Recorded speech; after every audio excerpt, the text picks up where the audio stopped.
Salut tout le monde! Aujourd'hui, Comics versus Franco-Belge numéro 2. Un duel qui s'annonce très déséquilibré à première vue, car on a d'un côté le duo Marc Millar-Stuart Timonen, et de l'autre côté une bande dessinée franco-belge passée relativement inaperçue lors de sa sortie. Je vous présente Wally Goé versus Impress. Générique.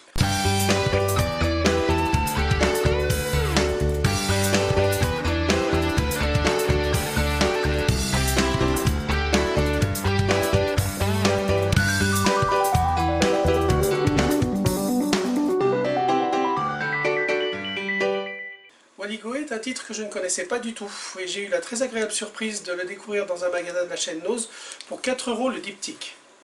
J'ai trouvé des photos de diptyques pour illustrer.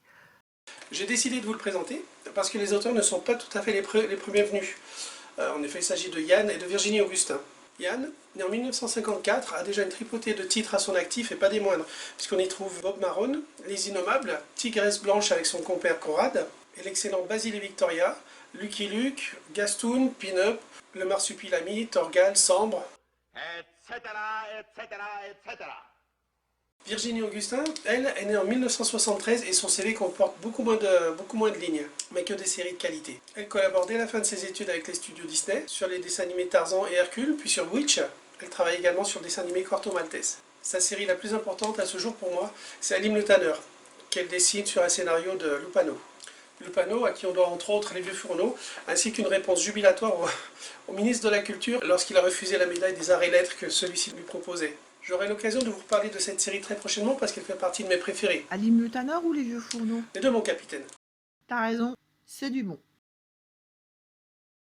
Elle a aussi illustré le one-shot Voyage aux Ombres, qui se déroule dans l'univers de l'Enfeuse de Troyes, ainsi que la série 40 éléphants, et ce qui reste pour moi le meilleur Conan franco-belge, paru chez Glénat.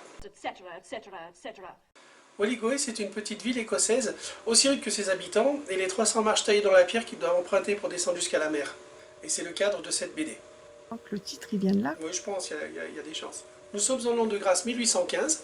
Une calèche fait halte dans le village pour permettre aux hommes et aux chevaux de prendre un repos bien mérité.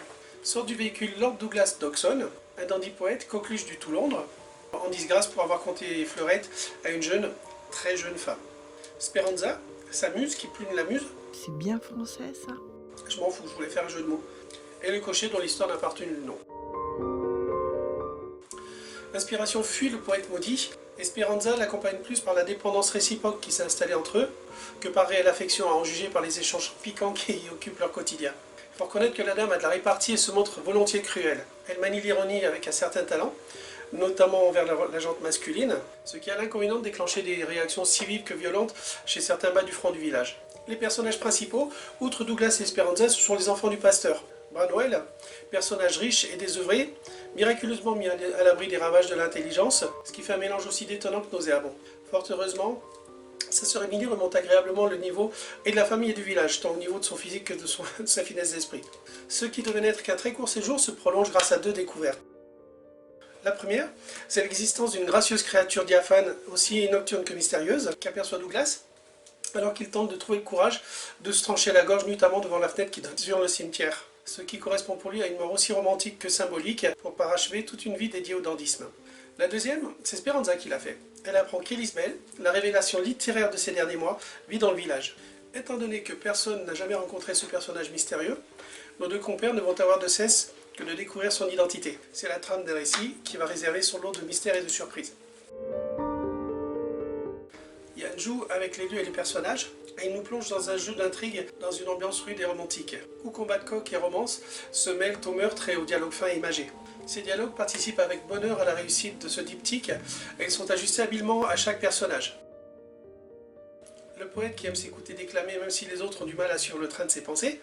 Tant que lui se comprend, c'est déjà pas mal. La muse, nostalgique de son éclatante beauté, aux propos acides. Une langue de vipère. La terreur du village, qui s'essaie au maniement des mots avec plus ou moins de bonheur. Peut-être moins que plus. La jeune femme a l'esprit aussi vif que la langue. Peut-être la plus normale de la bande. C'est du pur talent. Yann jongle avec les vers, avec autant de bonheur que d'humour. Le drame est tout aussi présent, et on passe d'une ambiance à l'autre au gré de sa volonté. Le dessin de Virginie peut être tour à tour fin et élégant, ou violent et brutal.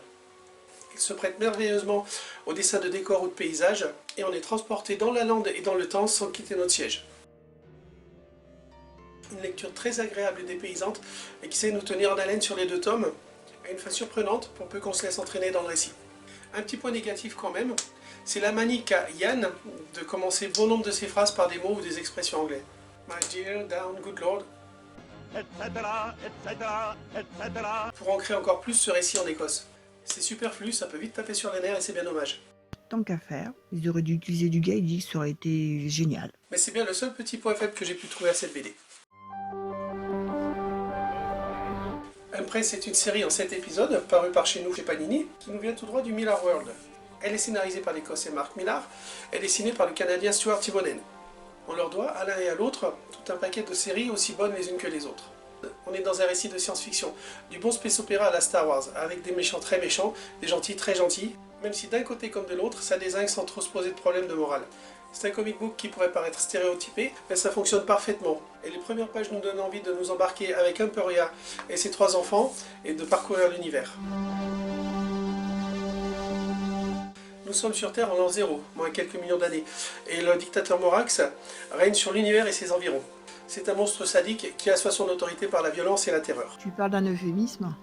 Quelques années avant le début de ce récit, il épouse Emporia, une inconnue dont il refusera qu'elle parle de son passé et de son histoire, afin d'exercer une emprise totale sur la jeune femme. En échange de quoi elle allait devenir la femme la plus puissante de tout l'univers connu. C'est bien les mecs, ça. En fait de première dame de l'univers, elle devient la mère des enfants du tyran, et son trophée qu'il exhibe à toutes les cérémonies fastueuses ou exécutions sanguinaires. C'est bien ce que je disais. Les mecs.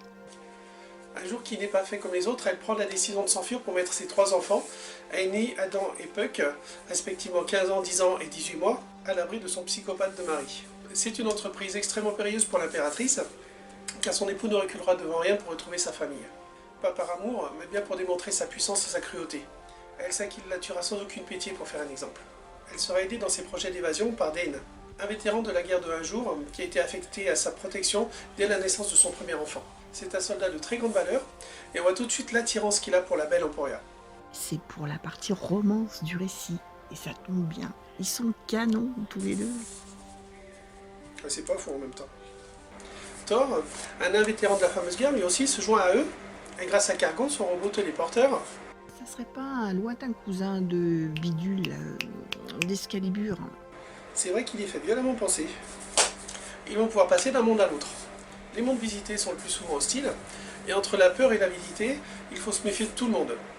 Si ça rend la tâche des fugitifs plus ardue, c'est pour notre grand plaisir, tant les dangers peuvent arriver de tous les côtés et sous toutes les formes. Star Wars est présent dans ce comic book, jusqu'à Dane qui a des petits airs de George Lucas himself. Tu trouves? Tu n'as jamais été bien physionomiste, tu sais, hein? Tout va très vite, et dès les premières pages, on est dans l'action. Pas une page pour souffler. Mark Millar se fait plaisir, et on voit qu'il est à l'aise avec ce genre de récit. C'est une histoire très entraînante, qui est servie par un dessin majestueux de Stuart Timonen, comme vous avez pu le voir au cours de la vidéo. En conclusion, 2 BD que je vous recommande chaudement. Alors, empressez-vous de les acheter. Oh là là! Pour moi aujourd'hui, avantage aux comics, mais pas une victoire écrasante. Évidemment, pour le fan de Star Wars et de science-fiction que je suis, le choix était prévisible. Le Wadigo est une BD qui se laisse lire et relire, elle est injustement méconnue, et une sortie en intégrale permettrait peut-être de la mettre au premier plan. Quant à Empress, je vous conseille d'acheter et de lire ce comics, avant que Netflix ne vous le propose en vidéo, puisqu'adaptation il va y avoir. On se dit au revoir, et comme toujours j'aime, je m'abonne, je partage, je commente, et n'oubliez pas, la vie est belle quoi qu'il se passe. Je vous jure, c'est pas aussi grave que ça en a l'air.